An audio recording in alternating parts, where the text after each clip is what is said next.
everybody, welcome to Monday Morning Must Knows. My name is Merlin Rothold, and the market hits just keep on coming for good news for our equity markets. We had our consumer price index and PPI numbers come out fantastic last week, exceeding all expectations and really showing us that inflation may be under control. Is the victory lap, as Bill Addis says, for the Fed in order? I don't know. I can tell you there is some important stuff happening this week, and we'll start things off with your earnings calendar. Now, for the earnings calendar, there are 465 companies reporting earnings this week. You have nothing on Monday. On Tuesday, you have Home Depot, Palo Alto Networks, Keysight Technologies, and Toll Brothers. Wednesday brings you TJ Maxx, Lowe's, Medtronic, Snow, Target, and Baidu. And finally, on Thursday, Intuit, Analog Devices, Workday, Autodesk, and Ross stores. And that is it, as we have nothing on the calendar for Friday. So maybe some of those in your portfolio. What's nice about this is we got retail sales numbers last week, which wasn't as bad as expected. Certainly wasn't great, but it wasn't as bad as expected. And that may lead to maybe some rosier forecasts here from some of these retailers on your screen, like TJ Maxx or Ross stores. Now, let's shift our focus to central banks.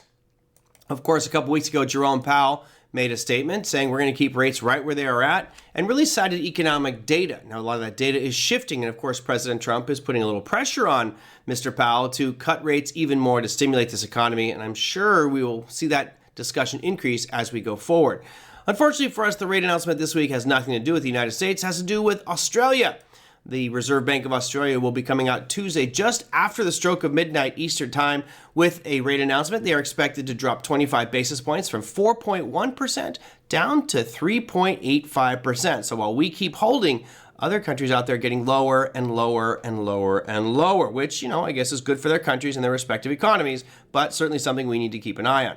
Now, that Australian dollar really hasn't done much recently, been kind of flat and sideways for about the past few weeks.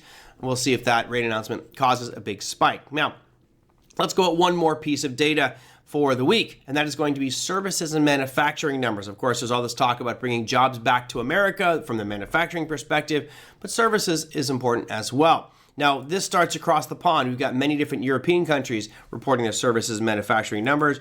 As you can see here at 3:15 a.m. on Thursday, France comes out with their numbers, followed up by Germany at 3:30, followed up by the EU at 4 a.m., and then England at 4:30, which of course leads us to the United States, which is going to be at 9:45 a.m. Eastern time. Now, what's great about this is that will happen 15 minutes into the trading day, which could create a lot of volatility. But let's be honest, this week is actually fairly quiet compared to most of our weeks. Right now, you've just got some mid-level earnings announcements reporting. You've got a central bank with Australia and services manufacturing for multiple parts of the world. That, my friends, is it for your Monday Morning Must Knows. I'm hoping for a quieter, calmer week, although I do love the volatility from that options perspective. Take care, everybody. I'll see you next week.